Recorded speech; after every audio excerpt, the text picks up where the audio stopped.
All right, guess who just stopped by Knowledge Society headquarters, came to visit me? Gary V. What up, my man? What's up, man? What's up? You I know ready? you're a busy man. You ready for some fire? We're talking some jets and Knicks and everything good. Virtual reality, we're gonna talk about entrepreneurship.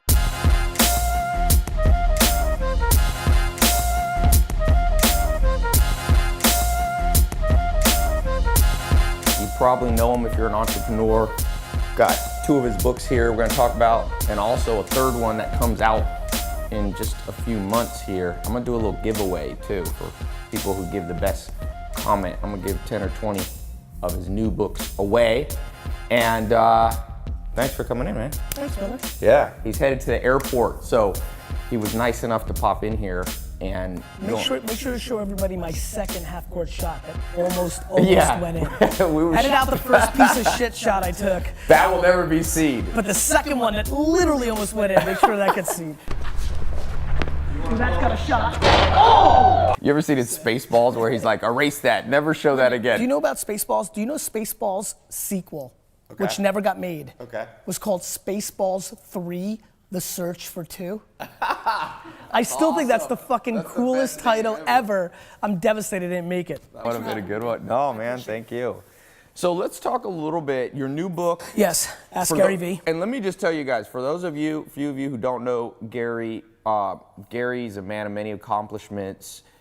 I think kind of popped on the scene at first with, he had Wine TV, which was a show, took a company from basically 0 to 60 million in sales, selling wine by using content marketing, all the stuff that people are doing now. He was ahead of the curve. A lot of people have followed Gary's lead. And that's a big company out of New York. How many employees do you have now? We have 600 employees, New York, LA, San Francisco, and London, and Chattanooga, Tennessee. Awesome. Tennessee. Tennessee. Don't sleep. Yeah, you Don't know, sleep, you know don't one sleep of our, on Nougat. You know one of our buddies who says, who's like, yeah, I'm always bringing Gary down here. I'm telling him this is the new internet. This is the Ted? new San Diego. Yeah, He's Ted. such a great He's guy. also a guy. I love Ted. Yeah. I just brought him up to New York for a big pitch for GE. Oh yeah? VaynerMedia mainly works with, Toyota, Pepsi. Right, big brands. Big, Big huge brands, brands. yeah. We do all the content marketing and the paid execution for social for them. So I brought Ted up for a big meeting with GE, CMO. He was super pumped. It was a great meeting. She's amazing, so it was a lot of fun. Awesome, yeah. CNBC, actually he's gonna make it. CNBC's got a new show called Follow the Leader. Okay. Where they basically what I do on my daily vlog on YouTube. Yep. And Ted's gonna be in the episode because that's the main part of the whole episode, pitching GE. So. Super smart guy, sold a company for hundreds of millions of dollars, and now has become a yeah. Text him, tell him. So let's talk real quick here. For those of you watching, one of the reasons, and we'll post the links how you can follow Gary on Snapchat and his YouTube video blog and other places. But, Gary, if you had to sum up your core philosophy of life and entrepreneurship for somebody watching, how would you sum it up? I think the things that most win are self-awareness. I think one of the biggest mistakes, everybody, Meerkat, Facebook Live, Periscope, that audience right now, everybody's watching the YouTube. I think the biggest mistake most of us make is we hope who we are instead of auditing who we are. Okay. Like everybody wants to be somebody. Like, look, I really want to be the fucking quarterback of the New York Jets, but truth is, I don't have it like that. I don't have those pieces, and I think everybody believes that they can be an entrepreneur or a business person, and the truth is, there's a ton of kids right now who could be the number 2 or the number 3 or number 4. The number 6 guy at Facebook made a fuckload of money. Yeah.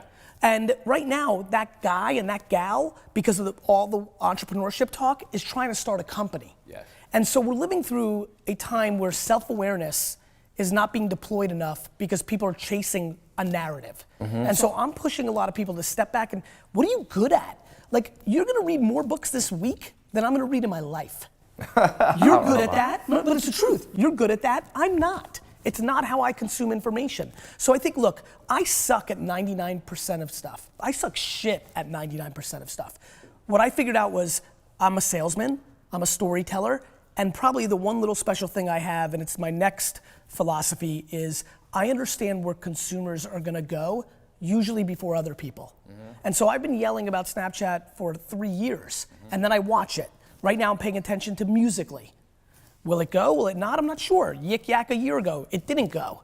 But Twitter did, and that's why I invested. And Tumblr did, and that's why I invested. And so the reason I started the YouTube show less than a year after YouTube came out was I believed in 2006 that that's where people's attention was gonna go. Right. Ty, when you got set up here, like this is 20 years ago, 15, 10 years Right. ago. Yeah, you couldn't Tons do of any of money. this. We didn't have all that, this fucking Amazon tripod, triple fucking screen. Like this cost hundreds of thousands of dollars. The distribution of all this cost millions of dollars. Right. We're living through the biggest technology shift and culture shift of our time.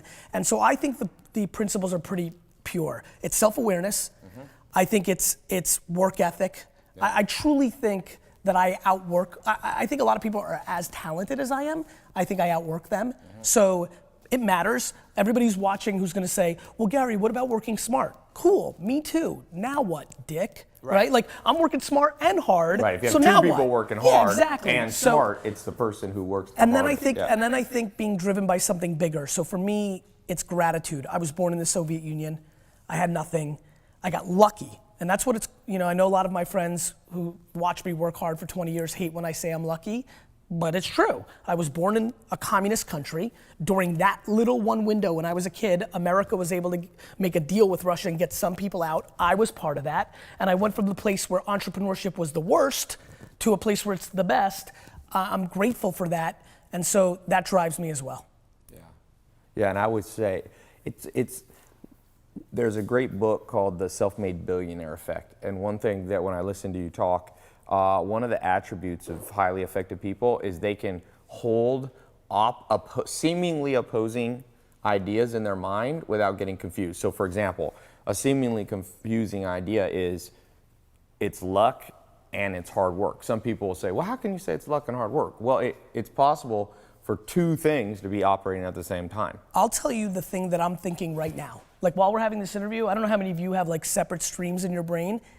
As I'm focused on listening and making sure I answer the questions and doing our thing, I'm thinking, okay, Ty and I haven't integrated a whole lot. There's a ton of fucking people watching me for the first time.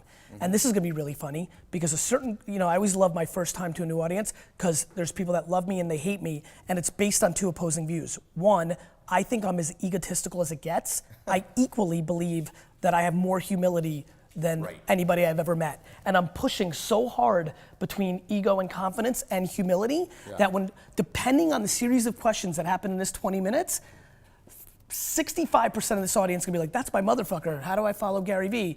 35, I'm like, fuck that dude. And I'm always fascinated by that. And so when you bring up that opposing thing, I do think about luck and hard work. I do think I outworked everybody. I do recognize serendipity matters. First of all, you were born a human. Let's start with, we could have been fucking ladybugs. Like, you know how pumped I am that I'm a person? No, This is gonna be the caption. No, seriously. Are you happy you're not a ladybug? No, but wait a minute. I know everybody's laughing right now, but I want everybody to understand something. It's a good all point. of you laughing behind this camera, do you know the math around becoming a human? Like your mom and dad have to have sex at the right 100th of a second, then all that fucking sperm, the math is insane. So first of all, I'm fucking pumped because I could have been a tree or a basketball or some horse shit like that. Number two, basketball, you're not born. I am sure of that. Like people, I'm watching the stream right now and people are complaining this sucks. And I get fucking 10,000 email a week saying, this didn't work out for me, or my favorite, Uber stole my idea. Fucking ideas. I don't even want to get on ideas. Everybody, it's only execution, right? Let me give you the 30 big ideas. Ready? The smart refrigerator. You want to build a $1 trillion business? You want to own 800 of these homes and 7,000 of those cars and 4 sports teams? Here it is. It's called the smart refrigerator. Everybody's gonna have a refrigerator in their kitchen.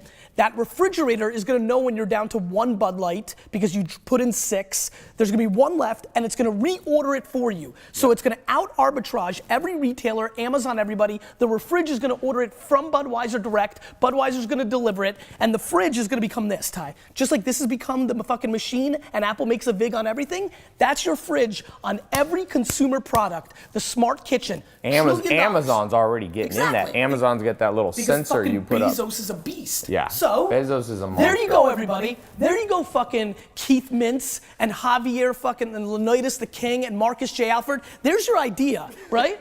There's your idea. But here's the real fucking game. Who's gonna execute? Right.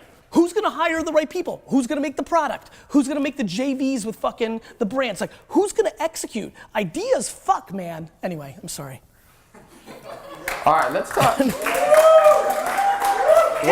It's true. That like, it's just true. What we have to do, I think the problem in this interview is the energy's a little low. So we need to bring it up a notch so that everybody doesn't fall asleep on it. Okay, let's move from, and I totally agree. Ideas are important, but you know that there's actually broker lists you can buy of ideas for like $2 to $5 grand and they're insanely good lists. Interesting. So anything you can buy for $2 to $5 grand is literally worth $2 to $5 grand. But a company that you built that runs the smart refrigerator or personalized medicine is another big one.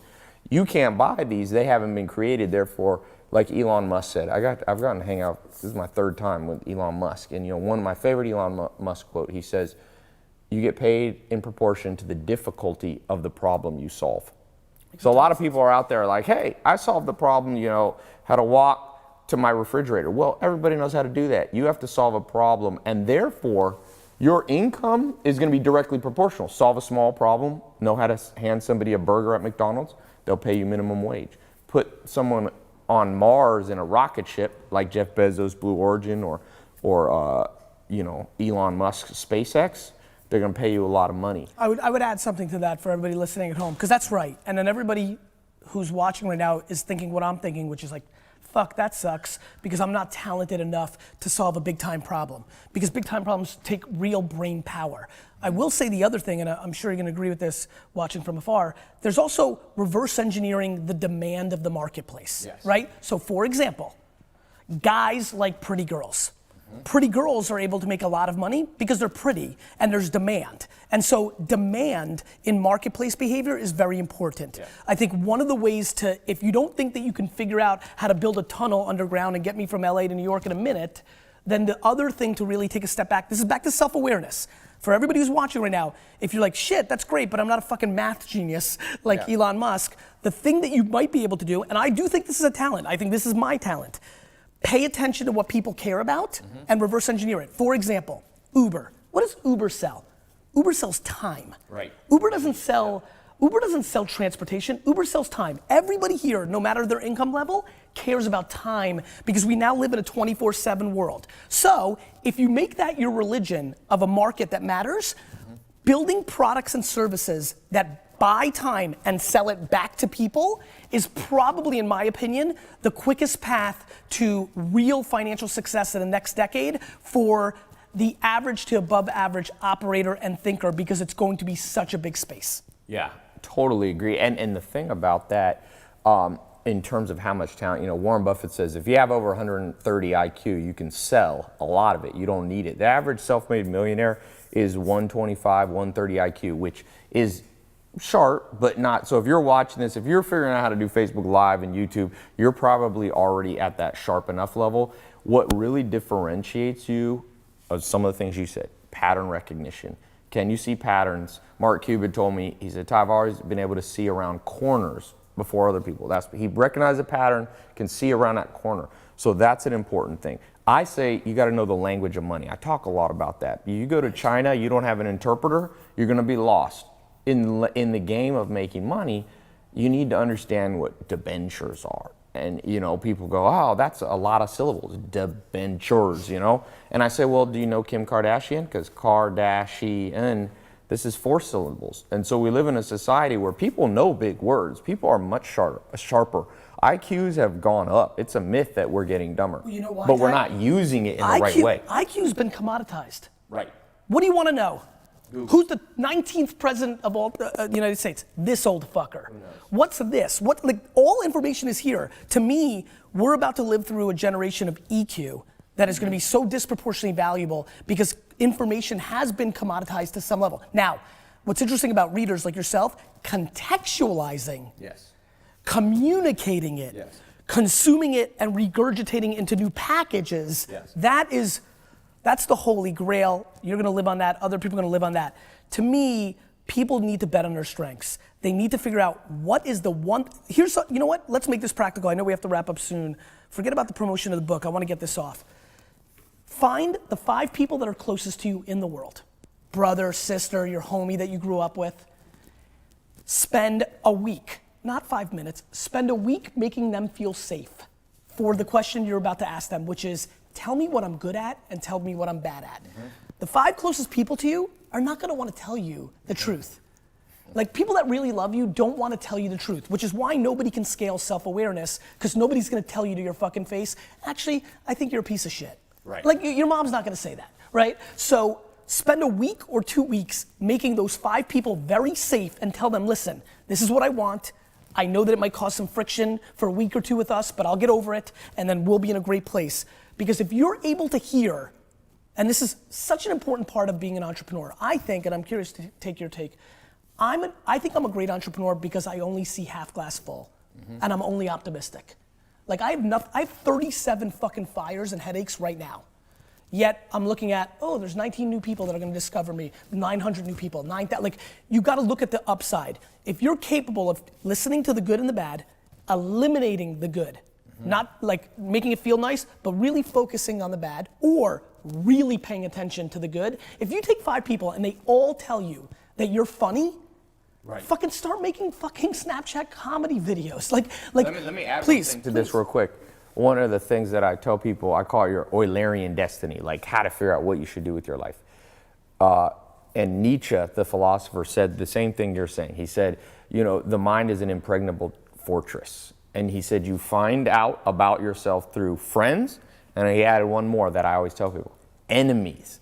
What your enemy, you know, I once had a guy that didn't like me, a business guy. We were going to do a deal and it fell through for whatever reason. And he said to me, this was his, he said, Tai, I don't like you. I don't like that dude, but he knows how to read. And so he gave me that. And because of that, I can rest assured, when your enemies are like, I'm going to give you this, that's when you know that's some Tai, advantage you that's have. funny you said that. And I'm gonna miss my flight, and I don't give a fuck because I gotta say this. No, we're gonna Listen, get don't you worry, on your don't worry. flight. Matt, I hope you're not watching. We're sending Beverly Hills cops in front of you to just clear the way. No, because I have to be on stage in a couple of minutes. Yeah. I'll make it though. I'll run. I read every one of my Amazon negative reviews. Yep. All of them, 3 times. Yeah. I hate when people say people are trolls and doing all the, like anybody talking negative online. You know, my fans come in and they want to fight. I reread it 4 times. To me, understanding how people consume you and respecting the market needs to trump your own self. For me, the meritocracy of the end user is more important to me than my own self needs, and that's how I reverse engineer. The way I've evolved in my career has been predicated. I'm thrilled for my haters and trolls because they give me context and have allowed me to understand that I was a contradiction. 10 years ago, when you say that comment, opposing views, it would have flew over my head. Yeah. Now I've lived it. Yeah. Now I get it. Look, if the first time you ever saw me, I go on stage and I say, you all suck and I'm the best, you know, I get it. All right, we're wrapping up here in 60 seconds. Got one question for you. You live people get to see this, but this is only for people in the accelerator, which is kind of my advanced thing. I want to put a little special thing, bonus from you. Okay. Bonus question for the accelerator for you, Gary. Okay. Most cutting edge thing you're willing to share that an entrepreneur should know, a specific app that you see working. I'll give you a ton of shit because I love the practical part of it. There are several things.